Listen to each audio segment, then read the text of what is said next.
Hello, everybody. Здравствуйте. So I'm assuming with all the content you have got in the last 2 days, your brain must have at least increased by 2 inches in size. So I'll try to increase a little bit more with few of my slides here. But what I want to talk about is designing a robust control environment. So this is a course I run for British Bankers Association in the UK, where participants from banks come to attend this course. So I wanted to share some of the ideas from that course. И я хотел бы поговорить с вами о курсе, который я разработал для создания такой среды. I'm going to go through the slides, so I'll just quickly skip the agenda so we get more time for discussion and нашей презентации. There are various ways to look at risks. So this is one of the ways which I use on the course.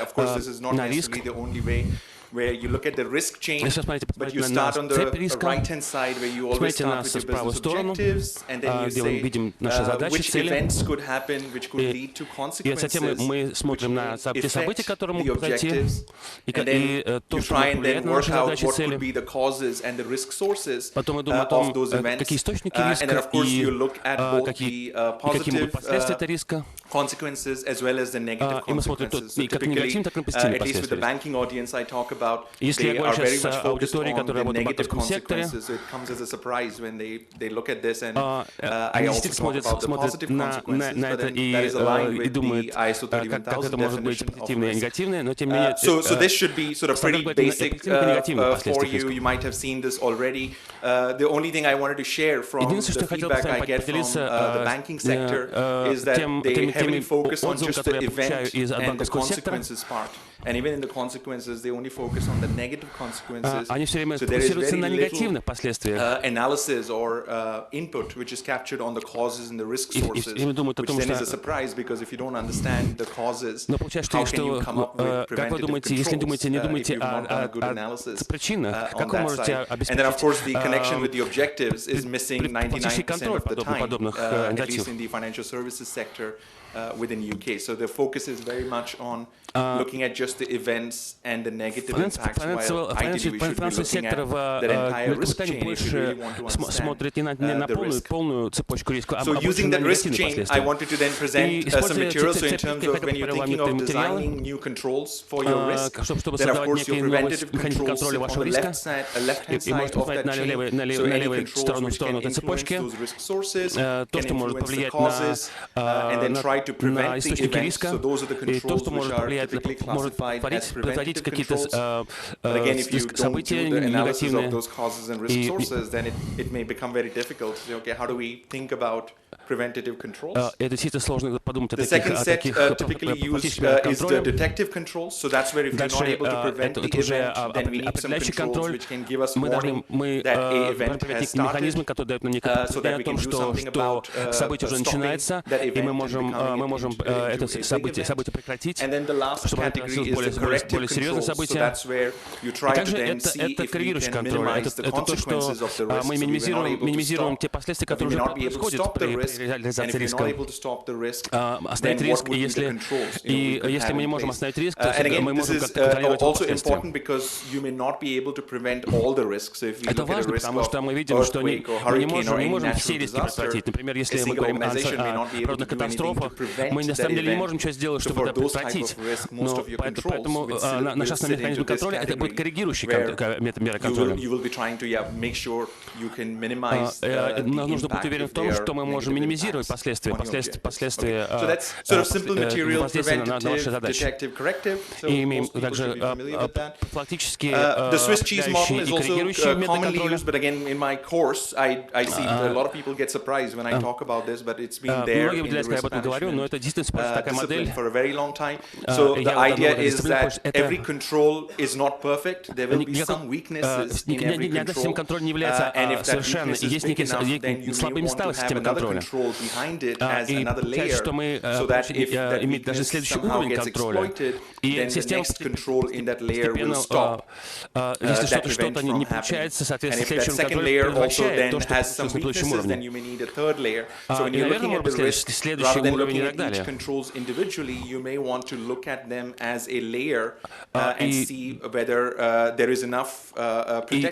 И вы смотрите на это на различные уровни и смотрите, достаточно ли уровень контроля негативных последствий.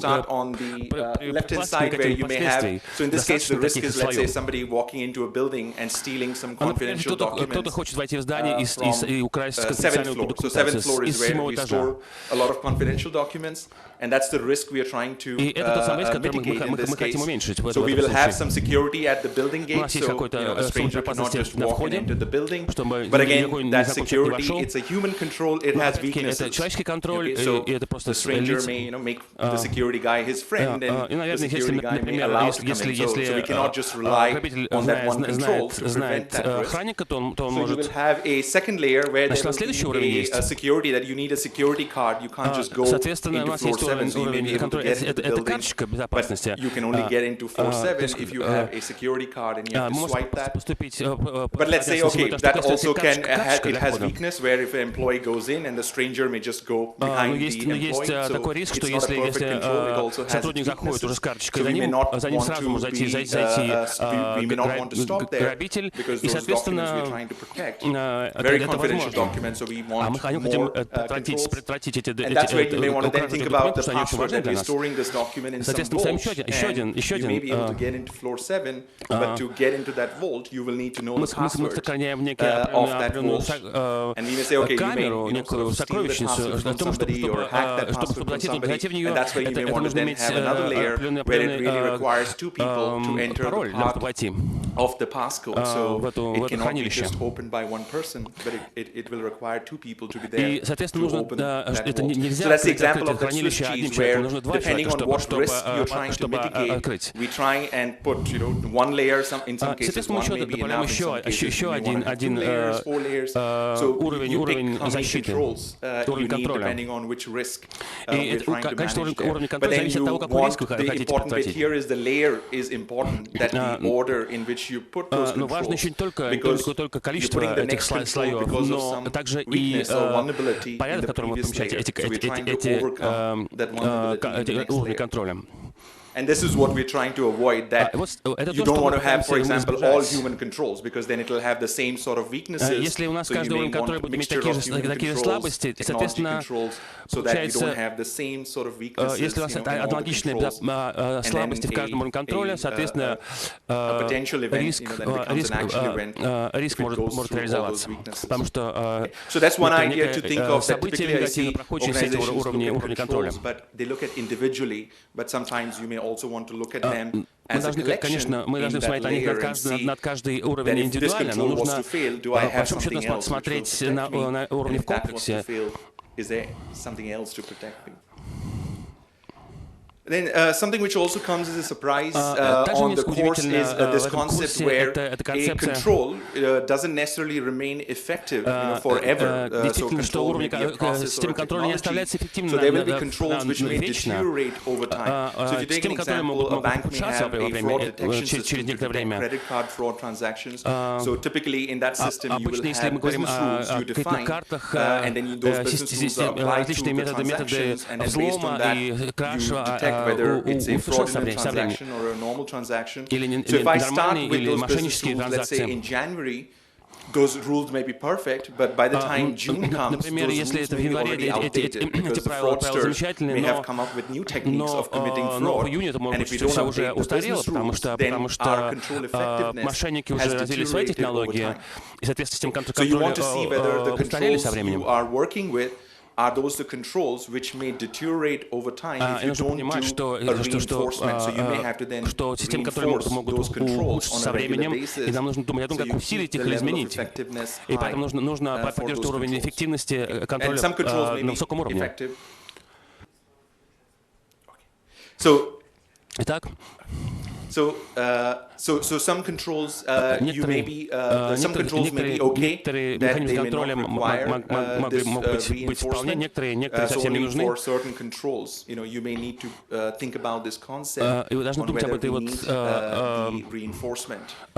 Думать о том, нужно нам это усиление этого уровня эффективности и поддерживать его на том уровне, который вы хотите. Something which also comes as a surprise is that generally we think about controls that we will put new controls in place to manage or mitigate existing risk. But the new controls may also bring new risks with them. Новые уровни контроля, они приносят новые риски. Always innocent. So you also want to think about this concept where if we are bringing new controls in, если вы применяете новые методы контроля, мы также приносим новые риски в нашу организацию.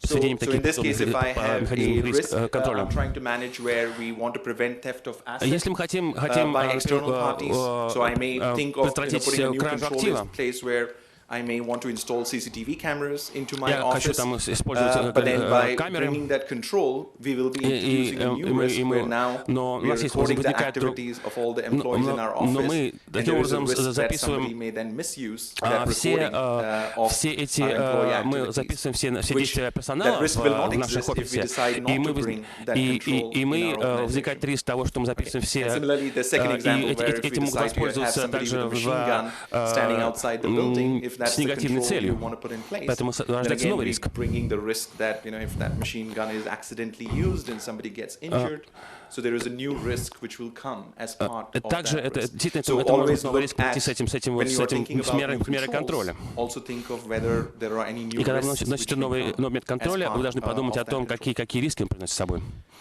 This is another concept from the complexity theory where you look at analysis and synthesis. So analysis is where we may look at a risk, and if there are 10 controls, we just take one control and we look at one control individually. But synthesis is where you take a much bigger picture, because when you analyze the individual control, everything may look good, but when you actually look at them as a collection, or when you look at those at an organization level, you may find that there are problems. So again, both those views are important. The analysis view is also important because you still need the details, but that may not be enough. So synthesis is where you then try to look at a bigger picture and see whether your controls still stand. И увидеть, что на самом деле, что ваш контроль все еще на месте, он еще эффективен. Это важно знать большую картину. Если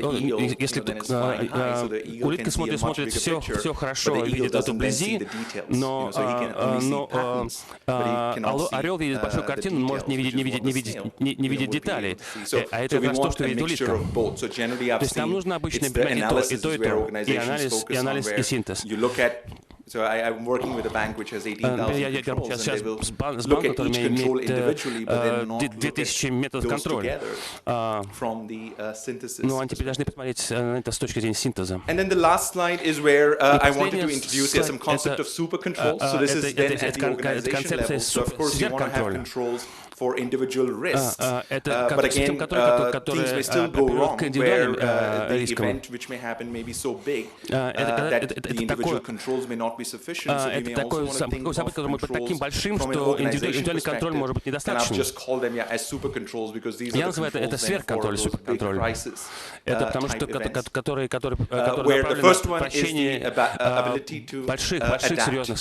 And I've taken that and the crocodile example there. So one of my side project over the last 4 or 5 years has been to learn about risk management from nature, because nature has evolved over millions of years. There are lots of risk management techniques nature has developed, and crocodile was one of the examples where they survived the dinosaurs. And why did they survive the dinosaurs? Because they were more adaptive, where they can live in water, they can live on land, they can live without food for a very long time.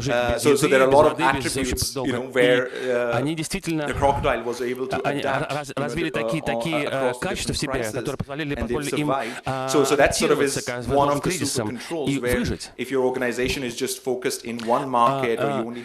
То же самое, например, если вы фокусируетесь на одном продукте или одном рынке или типе клиентов, может быть, вы не сможете быть настолько адаптивными, настолько приспособляемыми к новым обстоятельствам, и чтобы выжить. Если что-нибудь не так на одном рынке, и скорее всего, из ваше выживание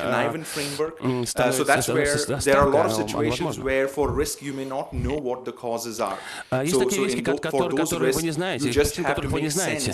Вы должны думать, смотреть на окружение и видеть, что же нужно, чтобы понять для такого типа риска. И, может быть, мы должны быть разумные модели, думать о разумных моделях, о появляющихся, о возможных рисках, появляющихся рисках, которые пока еще не видите. The second one is, of course, then if a crisis happens, you want to be able to survive for a long period of time, and then you just need a lot of money in the bank. Конечно, можно выжить, если у вас много денег в банке. That's the ultimate super control. That if a crisis was to happen, and whichever organization then has the biggest reserves, the other ones who will survive an organization that not as much reserves will not survive if the crisis lasts for a very long time. Скорее всего, не выживет, Systems thinking, so that again sort of goes with this big philosophy where you don't want to just look at individual risks and controls, but use the systems thinking to Конечно, смотрите не только на индивидуальные риски и контроль, смотрите на большую картину, думайте и разрабатывайте более реалистичный взгляд на ваши риски и на системы контроля. I have the next one is from Nassim Taleb in his book Anti-Fragility, where he talks about you should understand the difference between a washing machine and a cat. So washing machine is an example of technology or machines where the cause and effect relationships are known. So if you know that if this is wrong with the washing machine, this is how you fix it. You know the cause and effect.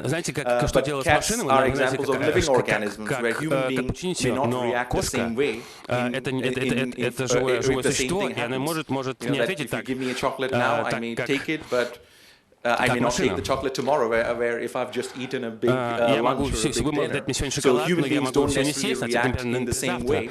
So we have to be careful when we analyze our controls that if we assume that this cause and effect will always happen, if human beings are involved, you have to be careful that you don't assume that human beings will always react the same way as вовлечены в этот процесс, они будут реагировать. And identifying the key vulnerability, so that is important because no organization is perfect. There may be problems with your processes, problems with your IT systems. So you want to make sure that as an organization you are aware what your key vulnerabilities are. Нам нужно всегда знать, какие у вас Because if those key vulnerabilities are exploited or somehow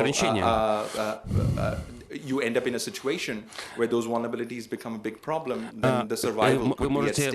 So at least at the organization level, just understanding what these big vulnerabilities are in our strategy, in our operations of the organization. Слабые точки у вас есть и ограничения у вас есть. Right people in the right roles. So that is also important. I mean, there's so many risks which would be managed very well if we just had the right people in the right roles. Нам нужно иметь правильных людей на правильных местах. So that's sort of also is an example of that super control, which again I don't see risk managers when they're thinking of new controls. Это хороший пример. Новые, например, если риск-менеджеры не думают о новых методах контроля, может быть, это не самые правильные люди.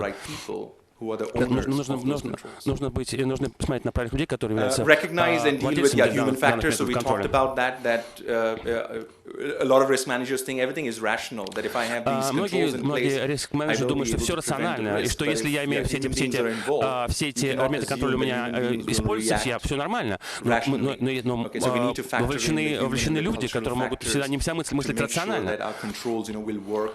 И, соответственно, мы можем быть уверены, что наши методы контроля будут работать корректно в этой ситуации. И нужно думать о том,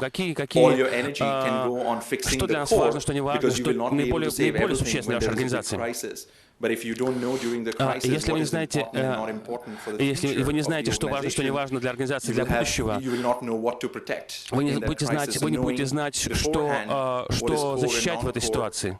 Поэтому вам нужно знать, вам нужно различать, что ключевое, что не ключевое. И помогает вам помогает выбрать то, что нужно защищать для того, чтобы выжить. Все, что у меня есть. Большое спасибо.